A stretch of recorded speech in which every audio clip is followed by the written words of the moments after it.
Ancient city of Oudong description. Oudong was an ancient city of the post-Angkorian period, 1618-1863 CE, located in present-day Sadek Commune, Phonea Lu District, Kandal Province, about 35 kilometers northwest of Phnom Penh City, via National Road Number 5. The city faces Kampong Laung Village and Tonle Sap River on the east, Vang Chas Village and Udong Market in the north, National Road Number 5 on the south, and its southwest side faces Presith Mountain. It is approximately 10 km away from another post, Angkorian city of Longbek. The city remains are near a distinctive mountain called Phnom Oudong Mountain, and consist of many archaeological findings left from pre-Angkor, Angkor and post-Angkorian periods, such as sandstone architectural elements, and artifacts resulting from the worship of animism, Hinduism, Mahayana Buddhism, and Theravada Buddhism. Those artifacts include the laterite foundations, door set elements of the ancient temple, the statue of Nandan and Buddha on Naga, the house of Nikta and spirits, and an Islamic vihara. Additionally, a great Artharush Vihara and Maravijaya Buddha are on the lower peak of the mountain. Importantly, the site contains 16 stupas of earlier Theravada Buddhist kings and the royal family of the Oudong period, of which 13 are on the mountain and 3 are at the foot of the mountain. Recent LiDAR images reveal that the ancient Oudong city covered a large area, with Oudong Mountain forming the point with construction into all 4 cardinal directions. A remarkable settlement was located around the royal port Kampong, Laung on the Tonle Sap River that connects to the ancient city of Longbek. Many significant names in the area still used today clearly trace the infrastructure and management plan of the city. For instance, Sra Pond Sarpayuth, Sra Damakurti, Vang Chas Old Palace, Vihir Laung Royal Vihara, Vat Nong Vang, the pagoda located in Royal Palace, Priesri Royal Rice Field, Klang Spek Leather Storage, Sadek Village Blacksmith Village, Cham Village. In addition, archaeological research shows a large and important iron kiln located in the city Bong Samrith area, close to Oudong Mountain. Today Oudong is well known as a tourist attraction site due to its historical background as an ancient city of the post-Angkorian period, and persistent religious and cult beliefs maintain the mystical sacred aspect of the site. Oudong city flourished from the early 17th century to the mid-19th century say, on a site that had been important in the early periods of Longbek, whose Eng Chand established many religious foundations on Oudong Mountain and the area nearby. The construction of an image of Buddha attaining nirvana on the lower peak of the mountain is an example. Also, he built many pagodas and Buddhist viharas, such as the Vihara of Vat Tep Pranam. The site continued to be occupied, and in 1618 CE, King Jayajetha II established his capital in Oudong. The choice of this location was closely related to the model of construction of cities in the history of Cambodia, referring back to the Angkor period and forward to Phnom Penh City.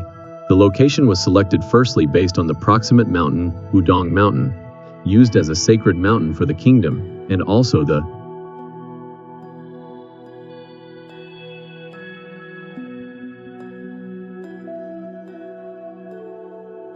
central point for urban planning. Secondly, one side of the city faces and is close to the river or water, Tonle Sap, which served religious needs and also was gateway for different products, trade goods and cultural items. The location in the city area of Oudong could be described as a political center, trading center, and religious cultural center. Criterion 2, political center. Oudong city was established about 10 kilometers from the previous capital city, Longkek 1528, 1594 CE, which used some locations in Oudong to build significant religious structures. Later, in the early 17th century, King Jayajetha II chose to build his capital city in Oudong, making it as the main political center of the kingdom. According to historical records of the Portuguese, the urban planning of Oudong city was well managed and organized.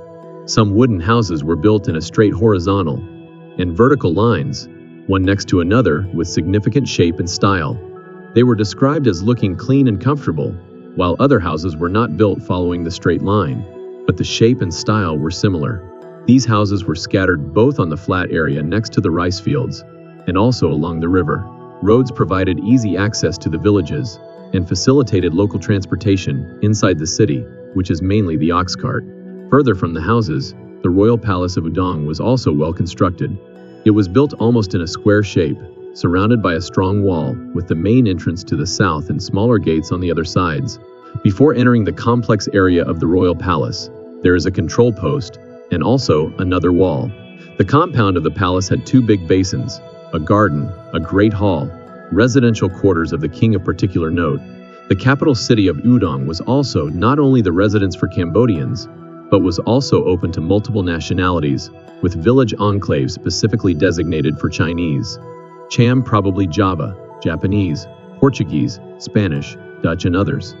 Until today, some of these foreign villages are still recognizable through archaeological findings and foreign records, or through the name of the villages and some distinct jobs and professions such as blacksmith, gold, silver, copper and iron smiths, and ceramic kilns were also found.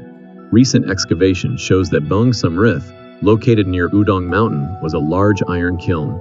This kiln is suggested to be the biggest iron kiln in Southeast Asia at that time. Contemporary reports mention that the city had other important buildings, such as pagodas, prayer halls and many storage facilities, but did not clearly mention other facilities such as schools and hospitals. However, it is also well known that in those days pagodas functioned as the places for education. Therefore, the ancient city of Oudong was composed of different infrastructures and facilities to provide and support a political center for both local and also foreigners through a well-constructed administrative infrastructure and a strong ability to produce significant products. Commerce Trading Center, Cambodia is well known as a source of good rice. However, rice was not the only significant product to be found in Oudong City, but there were many other products which originated from other countries in Southeast Asia and also Europe. The port of Oudong City was located in the area of present-day Kampong Laung Royal Port, which still houses many workshops of blacksmiths and artisans, especially working in silver of high quality and reputation, in traditional designs passed down from their ancestors, which are still today sought by royal and wealthy clients. According to some foreign records such as Portuguese and Dutch, and also the documentation from Cambodian royal chronicles, Cambodia in the post-Angkorian, mainly Oudong, period based its economy on trade with the counties in both Asia and Europe, such as India, China, Japan, Portuguese, Holland, and also England, and this trade made Oudong City became the residence of those foreigners. Oudong City was considered an important port in Southeast Asia for trade in raw silk, rice, lacquer, animal skins and horns, ivory, beeswax, honey, alum, and iron ore. Furthermore, there were also products from the highland areas such as natural resin bitumen and gum. Additionally, crops, vegetables, and fruits were available for trade. Products from Cambodia were described as being of high quality and were bought in large amounts, mainly by Chinese and Japanese. For instance, its pepper was highly prized. A ship of peppercorns were easily sold in a short time Basset, 1962. Thus, Oudong City was administrated as an important city through providing good and large amounts of natural products from its port to Asia, and also Europe in the Oudong period. Criterion Ive, Religious Center. In the Oudong period, the main religion was Theravada Buddhism. However, contemporary religious structures and artifacts found on the site, especially on Oudong Mountain, show that the people believed not only in Theravada Buddhism, but also animism, Hinduism, Mahayana Buddhism, and Islam. Regarding animism, it is important to know that Oudong Mountain itself has a spirit, according to local legend, and is the place of many local spirits and deities, Nik Ta. Believers, especially the local people, pay high respect to the spirits there, particularly to request kitchen utensils to use during a celebration ceremony or marriage, or help on any health issue and happiness. Traces of Hinduism can be seen in many remaining artifacts, such as the statue of Nandan, while traces of Mahayana Buddhism are seen in the statue of Buddha on Naga, which is dated to the Angkor period. A substantial number of religious bindings and statues were dedicated to Theravada Buddhism, such as the reclining Buddha, Maravijaya Buddha, Buddhist viharas, and also stupas. And interestingly, an Islamic mosque was also constructed on Oudong Mountain.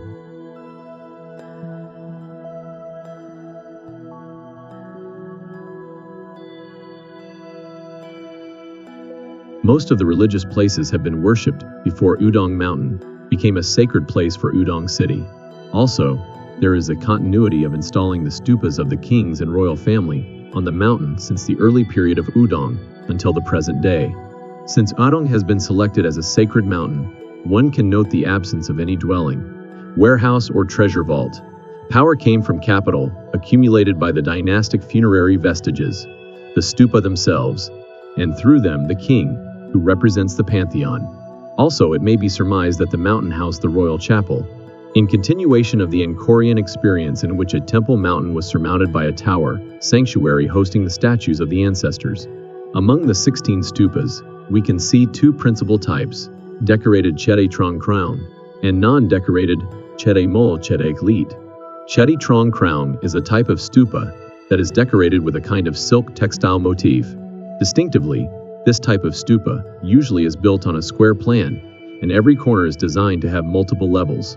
It has full decoration, starting from the bottom to the top. It is clear to see this type of design on the stupa of Preah Hong Daun. Particularly, the stupa of Preah Hong Daun has very beautiful motifs made of different glazed ceramics.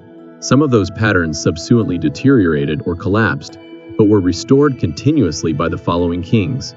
Another unique design is the figure of elephant heads surrounding the lower part of the stupa.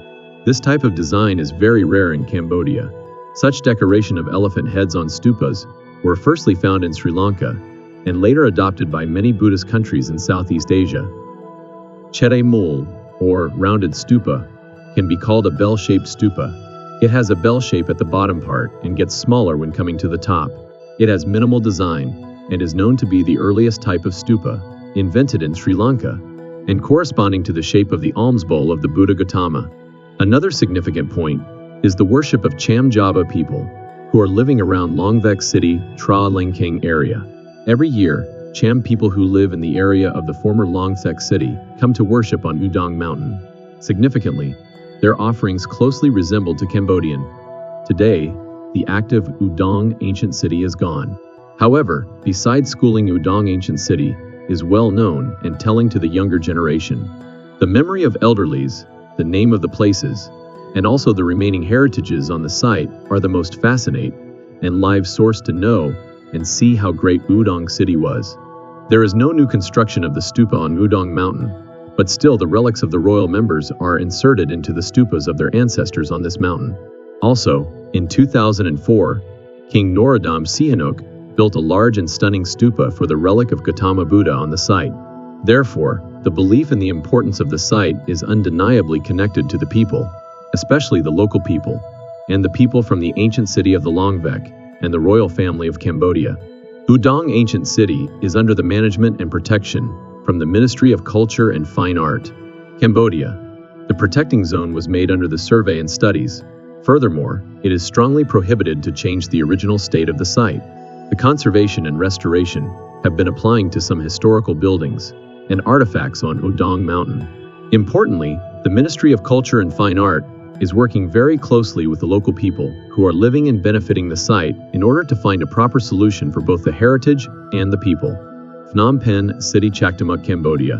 15th and 20th century up to the present, the traditional Cambodian model for a city from Angkorian times is to be built in a location where there is one side opens to the river and another side has the mountain. Notably, in Phnom Penh, we find the junction and resplitting of two rivers, Mekong and Tonle Sap, merging and separating again into Mekong and Basak, hence the name Chaktamuk, four faces, in French Quatre Bras. But there is no natural mountain in the area, and an artificial mountain. Wat Phnom serves this symbolic function so, although the city known as Chaktamuk is said to have been founded in 1907, 372, it became briefly the capital of Cambodia from 1432 to 1505. But the river and the port continued to be an important place for exchange and trade both domestically and also abroad, and some small foreign communities, including Portuguese, Dutch, and Japanese, are known to have remained. Until in 1906 and 866, King Ong Duong moved the court from Oudong to re-establish his capital to be known as Phnom Penh, as it is today, with the royal palace at the Chaktamuk Junction, still regarded as the symbolic heart of the country. Longvek City, Cambodia. 16th century CE. Longvek was also an important city of post-Angkorian period. The complex of urban planning has not yet been fully revealed, although its extent was revealed in recent LiDAR surveys. This city was also established between Tonle Sap Oudong Mountain. Remains of religious buildings and icons show evidence of the early culture, as well as its trading role. This port was mainly sold and exchanged products such as gold, gems, silks, ivory, rice, fruits, elephants, buffaloes, and rhinoceroses. The port also served as a departure point for travel and transport to places along the Tonle Sap, Mekong, and Basik. Furthermore, archaeological excavations show fragments of many different kinds of ceramics from Japan, China, and Vietnam. Importantly, the port of Longvek and Udong appear to have had a strong relationship. Bagan, Myanmar, 11th–13th century CE. The city of Bagan was also erected close to the river. There were many religious buildings was installed in the entire area. However, those religious buildings are mainly stupas for Gautama Buddha, built as acts of merit-making, serving as city landmarks, and also to mark military victories, where the stupas were installed. They were absent of the houses and settlement. This aspect is slightly different from Udong City, as the city and the sacred site is adjacent to each other. Sukhothai, Thailand, 13th century CE. Sukhothai was very big, and also famous city built along the river, with many beautiful and important Buddhist structures, such as stupas. However, those stupas were built to worship the Buddha. The city was having also an important port. Ayutthaya, Thailand, 15th and 17th century CE. The site was constructed along the river where the city composed of the port. The site was constructed along the river where the city composed of the port. The port was also one of the important destinations to sell and buy the products. There are a great number of the Buddha stupas on the site. The ancient city of Udong combined a complete infrastructure for both the people and the royal family, administrative systems, rice fields, workshops, markets, and an important port. People were not only connected with other local communities, but they were a part of international communication, and especially trading with the counties in Asia and Europe. Thank for watching. Please do like, share, and subscribe. Stay tuned, and for more videos.